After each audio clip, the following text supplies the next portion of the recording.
प्रिय भावी प्रशासकों, स्वागत है आपका आपके अपने चैनल जिज्ञासा IAS पर। तय कार्यक्रम के अनुसार हाजिर हूं आज मैं महत्वपूर्ण टॉपिक को लेकर के, और ये है संविधान एवं राज व्यवस्था के बीच अंतः संबंध को लेकर के। तो आइए समझते हैं इसको विस्तार से।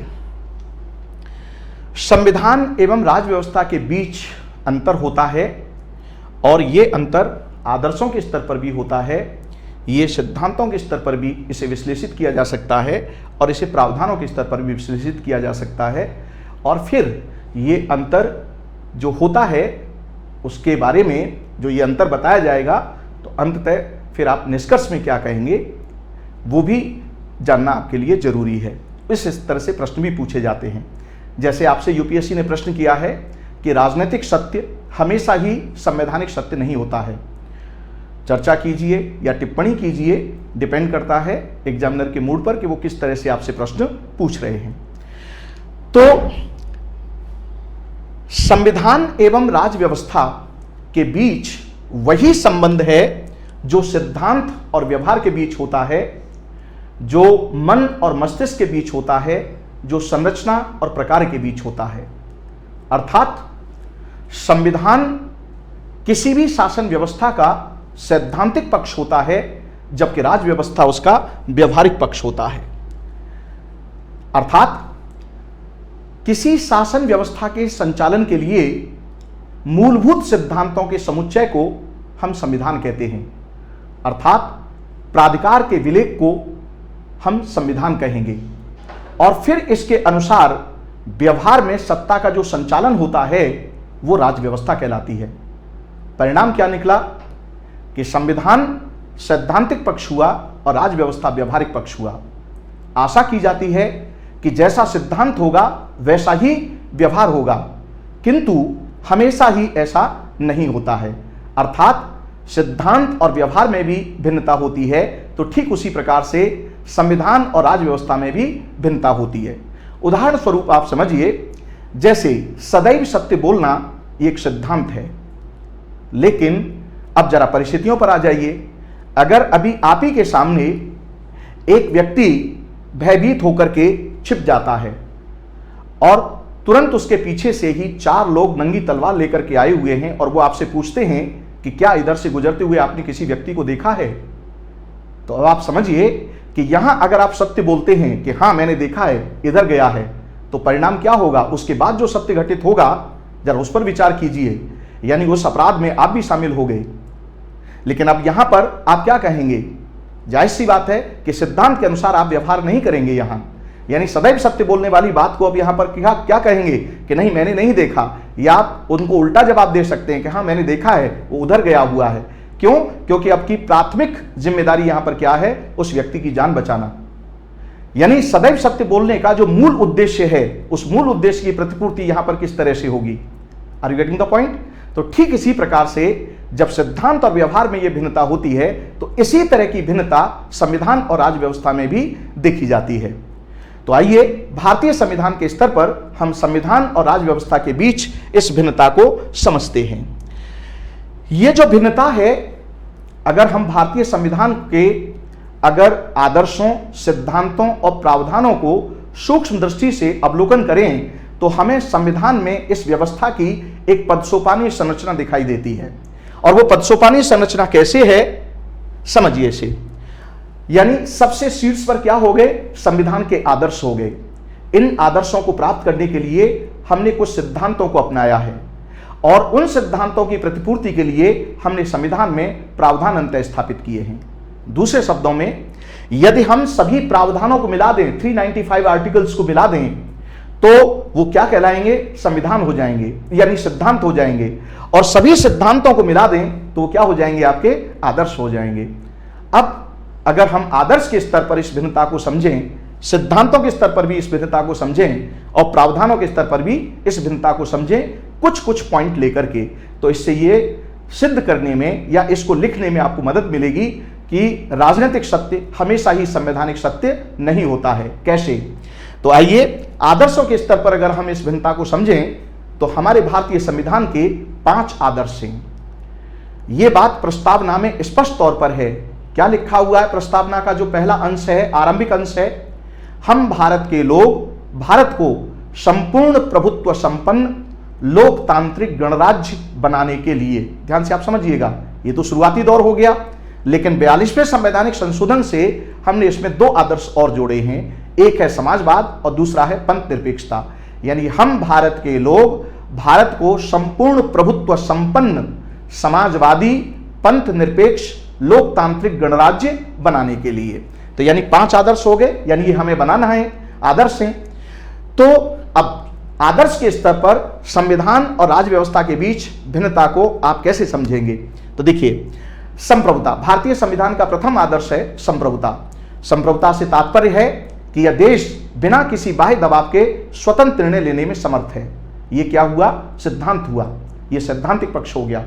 अब जरा व्यवहारिक पक्ष आ जाइए, यानी यह देश बिना किसी बाह्य दबाव के स्वतंत्र निर्णय लेने में समर्थ है, लेकिन 1991 से जो नई आर्थिक नीति दी है और उससे लगातार बहुत सारे निर्णय आपने ऐसे लिए हैं जो IMF के निर्देशन में लिए हैं, तो यह क्या हुआ? आपका व्यवहार हुआ। प्रश्न ये उठता है कि क्या आपने अपनी संप्रभुता से समझौता किया है? नहीं, क्योंकि आपने IMF के उन्हीं निर्देशों को स्वीकार किया है जो आपकी आवश्यकता भी रही है, और ऐसे किसी निर्देश को स्वीकार नहीं किया है जो भारत के हितों के विरुद्ध है।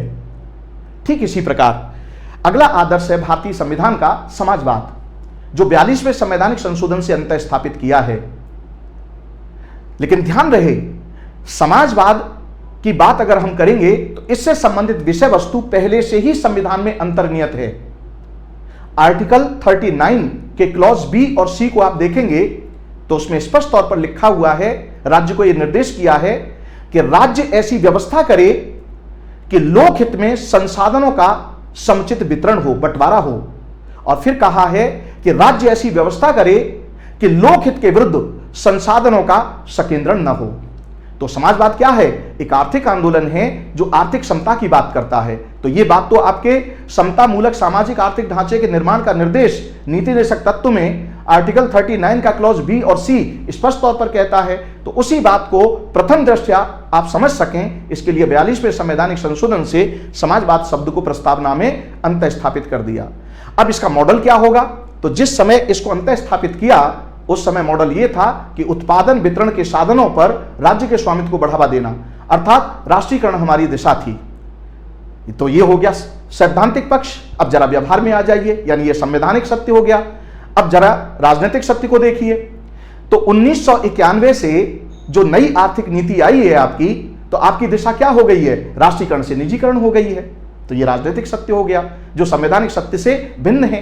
अब आइए, यह भिन्नता क्यों है? अब समझिए इसको कि अगर निजीकरण के माध्यम से अगर निजी स्वामित्व को आप बढ़ावा देते तो यह पूंजीवाद दिशा होती, लेकिन अगर आर्थिक नीतियों का सूक्ष्म दृष्टि से अवलोकन करें तो निष्कर्ष क्या निकलता है कि भारत में निजीकरण के माध्यम से निजी स्वामित्व को बढ़ावा नहीं दिया जा रहा है, बल्कि सामूहिक स्वामित्व को बढ़ावा दिया जा रहा है।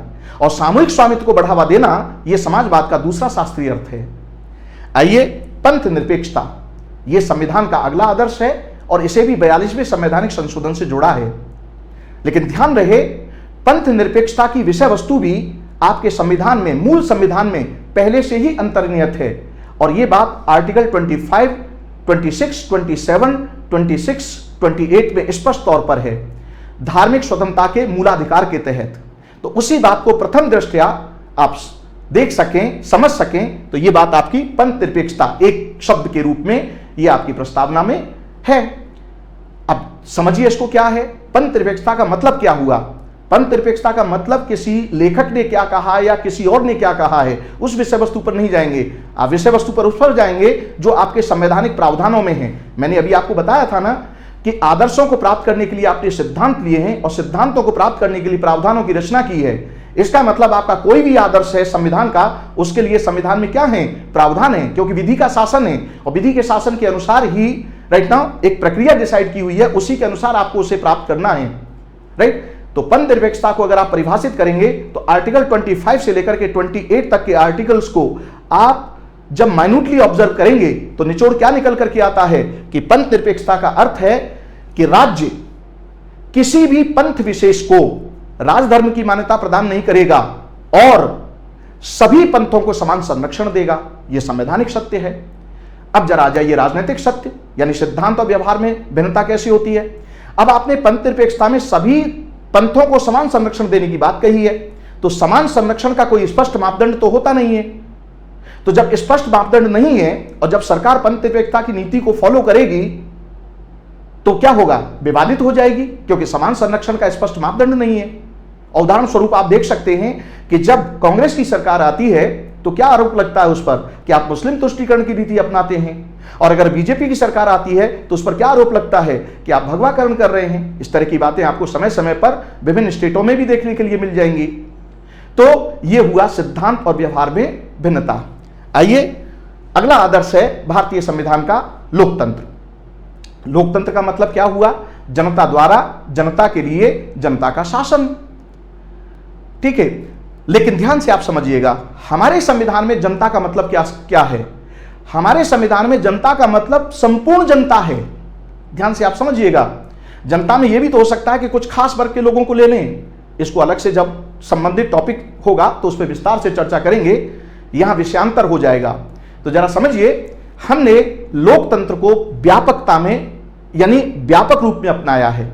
केवल राजनीतिक लोकतंत्र की बात नहीं की है, हमने राजनीतिक लोकतंत्र के साथ साथ सामाजिक लोकतंत्र और आर्थिक लोकतंत्र को भी शामिल किया है। और साथ ही इन तीनों ही लोकतंत्र के लिए हमने न्याय को आधार बनाया है। जैसे राजनीतिक लोकतंत्र के लिए हमने राजनीतिक न्याय को आधार बनाया है, सामाजिक लोकतंत्र के लिए सामाजिक न्याय को आधार बनाया है, आर्थिक लोकतंत्र के लिए आर्थिक न्याय को आधार बनाया है। यानी हाशिए पर खड़ा हुआ व्यक्ति भी उससे जुड़ा हुआ है। यह हमारी संकल्पना है किसकी, लोकतंत्र की। जनता द्वारा जनता के लिए जनता का शासन। ठीक है, यह सैद्धांतिक पक्ष हुआ, यह संवैधानिक सत्य हुआ। अब जरा व्यवहार में आ जाइए, राजनीतिक सत्य में आ जाइए। राइट, आप देख रहे हैं कि आपके देश में, ध्यान से आप समझिएगा, आज भी लिटरली 18% लोग गरीबी रेखा के नीचे जीवन यापन करते हैं। अगर विश्व असमानता रिपोर्ट को आप देखेंगे तो आप स्वयं चौंक जाएंगे कि निचले स्तर की जो 50% आबादी है उसका जीडीपी पर मात्र 13% हिस्सा है। तो जब इतनी आर्थिक असमानता है तो इसका मतलब आर्थिक स्वतंत्रता नहीं है, और जब आर्थिक स्वतंत्रता नहीं होगी तो कोई भी लोकतंत्र क्या होगा, अर्थहीन हो जाएगा। आर्थिक स्वतंत्रता के अभाव में लोकतंत्र क्या होता है, अर्थहीन होता है। चाहे राजनीतिक लोकतंत्र की बात करें या सामाजिक लोकतंत्र की बात करें, राइट नाउ, या नार्थिक लोकतंत्र की बात करें, without economic freedom any kind of form of democracy becomes meaningless. ये क्या हो जाती है, मीनिंगलेस हो जाती है। आइए, भारतीय संविधान का 5वां जो आदर्श है वो है आपका गणराज्य। गणराज्य का मतलब है, अगर सामान्यतः आप समझते हैं जो संकुचित रूप में है, कि इस देश का जो राष्ट्राध्यक्ष है यानी राष्ट्रपति हैं, उनकी पदस्थापना वंश के आधार पर वर्जित है। यानी राष्ट्राध्यक्ष का पद एक निर्वाचित पद होगा। अगर व्यापक रूप में आप देखें तो गणतंत्र का मतलब क्या है कि जो प्रभुसत्ता है वो किसी वंश की धरोहर नहीं है, किसी वंश में निहित नहीं है, बल्कि पूरी जनता में है। और शासन संबंधी सभी पद सभी के लिए खुले हुए हैं।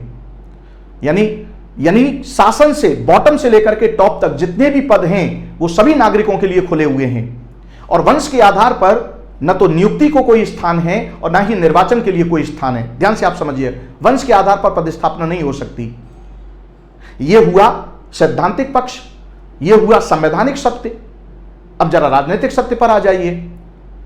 विगत 70 वर्ष से अधिक की राज व्यवस्था में 1950 से लेकर के ऑनवर्ड आज तक अगर आप देखेंगे 2023 तक 73 ईयर्स में, तो केंद्र स्तर पर भी और राज्य स्तर पर भी बहुत सारे निर्णय ऐसे लिए गए हैं जिससे इस गणतंत्र की भावना आहत होती है। यानी प्रिंसिपली तो आपने न तो संविधान का उल्लंघन किया है न ही विधि का उल्लंघन किया है, राइट। लेकिन अगर उस निर्णय के मूल में आप देखेंगे तो उस मूल में आपका क्या है, वंश प्रभावी हो रहा है। क्या हो रहा है, वंश प्रभावी हो रहा है। कई बार आप इस तरह की चीजें देखने के लिए मिल जाएंगी। प्रधानमंत्री की नियुक्ति के मामले में भी, मुख्यमंत्री की नियुक्ति के मामले में भी इस तरह की बातें आपको समय समय पर देखने के लिए मिल सकती हैं, राइट नाउ। तो गणतंत्र की भावना क्या हो जाती है, आहत हो जाती है। तो आपने देखा कि आदर्शों के स्तर पर संविधान और राज्य व्यवस्था की भिन्नता। अब आइए एक आध सिद्धांत भी ले लेते हैं। कि सिद्धांत के स्तर पर भिन्नता कैसे है, तो एक प्रमुख सिद्धांत ले लीजिए आप कि केंद्र और राज्य दोनों ही स्तर पर हमने क्या अपनाया है, संसदीय सरकार के स्वरूप को। और संसदीय सरकार की विशेषता यह होती है, प्रमुख विशेषता, कि इसमें विधायिका कार्यपालिका को नियंत्रित करती है। ठीक, यानी council of minister headed by PM और CM is controlled by the legislature. Central में कौन हो गई, आपकी पार्लियामेंट हो गई, स्टेट में कौन हो गई, आपकी विधानसभा हो गई, यानी विधानमंडल हो गया, ये उसको कंट्रोल करते हैं। ये हुआ संवैधानिक सत्य। अब आ जाइए जरा राजनीतिक सत्य पर, कि जब सरकार असाधारण बहुमत में होती है तो कार्यपालिका विधायिका को नियंत्रित करने लगती है। उदाहरण स्वरूप 1970 का दशक श्रीमती गांधी का, और विभिन्न स्टेटों में भी इस तरह की स्थिति देखने के लिए मिल जाएगी। तो सैद्धांतिक स्तर पर संविधान और राजव्यवस्था के बीच इस भिन्नता को आप समझ सकते हैं। अब आइए कुछ अनुच्छेद भी ले लीजिए। अनुच्छेद 16 कहता है कि सरकारी नौकरियों में सभी नागरिकों को समानता का अधिकार होगा। बहुत अच्छी बात है। साथ ही उसकी धारा 2 कहती है कि जाति, धर्म, लिंग, जन्म स्थान के आधार पर कोई भेदभाव नहीं किया जाएगा, भेदभाव वर्जित है। तो यह संवैधानिक सत्य हो गया, यह सैद्धांतिक पक्ष हो गया। अब जरा जाइए राजनीतिक सत्य पर। आरक्षण नीति का प्रावधान है। आगे बढ़िए। अनुच्छेद 19 की धारा 1 का कहती है कि भारत के सभी नागरिकों को विचार और अभिव्यक्ति की स्वतंत्रता होगी, लेकिन चुनाव से 48 घंटे पूर्व अभिमत को प्रतिबंधित कर दिया जाता है। अनुच्छेद 19 में ही यह प्रावधान है कि भारत के सभी नागरिकों को संपूर्ण भारतीय भूभाग में कहीं भी आने जाने की आजादी रहेगी, स्वतंत्रता रहेगी। लेकिन नॉर्थ ईस्ट के कुछ स्टेटों में इनर लाइन परमिट का प्रावधान है, यानी जब तक आपको परमिट नहीं मिलेगा वहां पर, तब तक आप उस एरिया में नहीं जा सकते, जनजातीय क्षेत्रों में। चलिए अनुच्छेद 21 को लीजिए। बहुत महत्वपूर्ण आर्टिकल है, जिसमें जीवन, दैहिक स्वतंत्रता का अधिकार दिया हुआ है, और यह राष्ट्रीय आपात में भी निलंबित नहीं हो सकता। यानी अनुच्छेद 352 के तहत अगर राष्ट्रीय आपात की उद्घोषणा है, तो अनुच्छेद 359 के तहत राष्ट्रपति उस अवधि में मूलाधिकारों को निलंबित करने की शक्ति रखते हैं। लेकिन 359 में स्पष्ट लिखा हुआ है कि राष्ट्रपति जब मूलाधिकारों को निलंबित करेंगे तो अनुच्छेद 20 और 21 को निलंबित नहीं कर सकते। यानी कि 21 आर्टिकल इतना महत्वपूर्ण है आपका जीवन, दैहिक स्वतंत्रता का अधिकार, जो राष्ट्रीय आपातकाल में भी राष्ट्रपति भी निलंबित नहीं कर सकते। यह संवैधानिक सत्य है, यह आपका संविधान है। अब आ जाइए राजनीतिक सत्य। अब राजनीतिक सत्य में जब आप जाएंगे तो आप देखेंगे कि एक कार्यपालिक मजिस्ट्रेट 24 घंटे के लिए, 48 घंटे के लिए, 72 घंटे के लिए, 3 घंटे के लिए कानून व्यवस्था नियंत्रित करने के लिए क्या करते हैं कि पब्लिक प्लेस पर 2 या 2 से अधिक व्यक्ति दिखाई दे जाए तो देखते ही गोली मार दीजिए, जबकि कोई अपराध तो किया नहीं है। यह है राजनीतिक सत्य। Are you getting the point? यानी जिस अधिकार को राष्ट्रपति को निलंबित करने का अधिकार नहीं है, वो एक सामान्य कार्यपालिक मजिस्ट्रेट के देखते ही गोली मार देने के आदेश से निलंबित हो जाता है। और आइए अनुच्छेद 324 को लीजिए। अनुच्छेद 324 की धारा 1 कहती है कि चाहे लोकसभा के चुनाव हों या राज्यसभा के चुनाव हों या विधानसभा के चुनाव हों, विधान परिषद के चुनाव हों, राष्ट्रपति के चुनाव हों, उपराष्ट्रपति के चुनाव हों, इनका नियंत्रण, निर्देशन और अधीक्षण करने की शक्ति निर्वाचन आयोग को होगी। लेकिन उसी अनुच्छेद की धारा 6 कहती है कि इस कर्तव्य का निर्वहन करने के लिए निर्वाचन आयोग सरकार से निवेदन करेगा।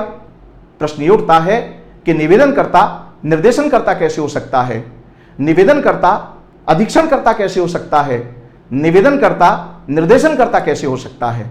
यह है संविधान और राज्य व्यवस्था के बीच भिन्नता।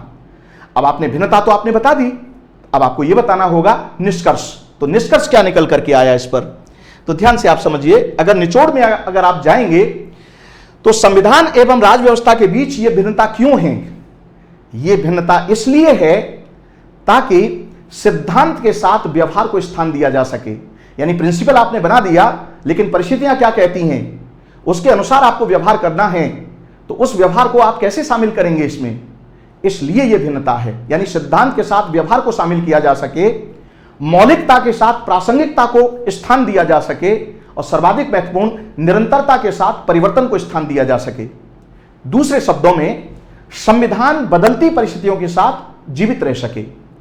उदाहरण के तौर पर आप देखिए कि युधिष्ठिर राइट नाउ क्या कहा था श्री कृष्ण ने कि अगर युद्ध के नियमों के अनुसार अगर युद्ध होता है तो गुरु द्रोणाचार्य को पराजित नहीं किया जा सकता, इसलिए आपके जो युद्ध के जो नियम बनाए गए हैं उन नियमों से भिन्न कोई व्यवहार करना पड़ेगा। तो अर्जुन कहते हैं कि केशव अगर इस तरह का व्यवहार करेंगे तो ये तो धर्म विरुद्ध हो जाएगा, क्योंकि युद्ध के तो ये नियम हैं। बोले कि अच्छा ठीक है, चलो एक पक्ष तो ये हो गया। युद्ध के नियम जो बनाए गए थे वो क्यों बनाए गए थे? ताकि धर्म युद्ध हो, और धर्म युद्ध का मतलब है कि धर्म की विजय हो। आपके द्रोणाचार्य किधर हैं? अधर्म के पक्ष में हैं, धनुष में तीर लगा करके खड़े हुए हैं और उन्हें पराजित किया नहीं जा सकता इन नियमों के अनुसार। तो क्या करें? अधर्म की जीत सुनिश्चित करवा दें। ये नियम किस लिए बनाए थे? धर्म की विजय के लिए, राइट। लेकिन इन नियमों के अनुसार अगर धर्म की विजय सुनिश्चित नहीं हो रही है तो भिन्न नियम अपनाना पड़ेगा, और जो भिन्न नियम अपनाएंगे या भिन्न बात अपनाएंगे वो उसका ही हिस्सा होगा, यानी वो धर्मेतर जो कार्य है वो भी धर्म का हिस्सा होगा। और युधिष्ठिर से क्या है? वो झूठ बुलवा देते हैं। Are you getting the things? Same the things यही है। यानी आपने जो संविधान बनाया है, संवैधानिक प्रावधान बनाए हैं, वो किस उद्देश्य के लिए हैं? अगर उन उद्देश्यों की पूर्ति में परिस्थितियों की क्या मांग है, उस मांग के अनुसार व्यवहार होना चाहिए, राइट, तो उसको स्थान होना चाहिए। और ये बात स्वयं संविधान निर्माताओं ने संविधान में इसको स्थान दिया है। कैसे दिया है उन्होंने? कि संवैधानिक प्रावधान जो विधि के शासन को सुनिश्चित करते हैं, तो प्रत्येक संवैधानिक प्रावधान कतिपय प्रतिबंधों के साथ लागू है, और कतिपय शब्द को संविधान में परिभाषित नहीं किया गया है। अब कतिपय शब्द का मतलब क्या हुआ, समझिए इसको भी। जैसे अनुच्छेद 16 की धारा 1 और 2 को ले लीजिए। यह हो गया संवैधानिक प्रावधान, यानी सभी को समानता का अधिकार होगा और जाति, धर्म, लिंग, राइट नाउ, इन सब आधारों पर भेदभाव वर्जित किया गया है। ठीक है, लेकिन अब आ जाइए उसी में धारा 3, धारा 4, धारा 5 को जरा देखिए। वो क्या कहते हैं कि एससी और एसटी, सामाजिक और शैक्षणिक रूप से पिछड़े हुए लोग, और अभी एक और आधार जोड़ दिया, आर्थिक रूप से पिछड़े हुए लोग को अगर आप उन्नति के लिए कोई कदम उठाते हैं, यानी उनको सुविधा देते हैं, तो वो 16 की धारा 1 और 2 का उल्लंघन नहीं माना जाएगा, ये आपको परमिशन है। तो ये हो गया कतिपय प्रतिबंध। क्या हुआ? कतिपय प्रतिबंध। अब जरा समझिए, संविधान ने इसे परिभाषित तो नहीं किया है, यानी किसे एससी माना जाएगा, किसे एसटी माना जाएगा, यह बात 16 में स्पष्ट नहीं की गई है। किसे सामाजिक और शैक्षणिक रूप से पिछड़ा माना जाएगा, यह भी स्पष्ट नहीं किया गया है। किसे आर्थिक रूप से पिछड़ा माना जाएगा, इसे भी स्पष्ट नहीं किया गया है। अब इसको स्पष्ट कौन करेगा? जाहिर सी बात है, यह परिस्थितियों से डिसाइड होगा कि परिस्थिति की मांग क्या है उस समय।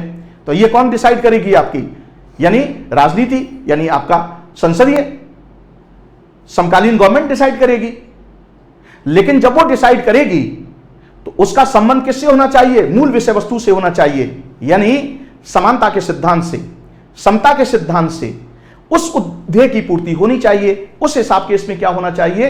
वर्गीकरण होना चाहिए। Are you getting the point?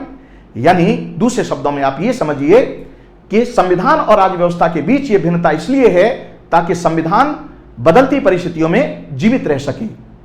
और इस प्रकार आप देखेंगे कि जब संवैधानिक प्रावधान कतिपय प्रतिबंधों के साथ लागू करने का प्रावधान किया संविधान निर्माताओं ने, तो इसका मतलब यह हुआ कि विधि के शासन के साथ परिस्थिति का शासन छुपा हुआ है।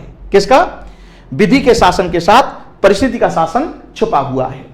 यह बात निष्कर्ष रूप में आपको देनी है, और यह टॉपिक आपका क्या हो जाता है? पैंड अप हो जाता है।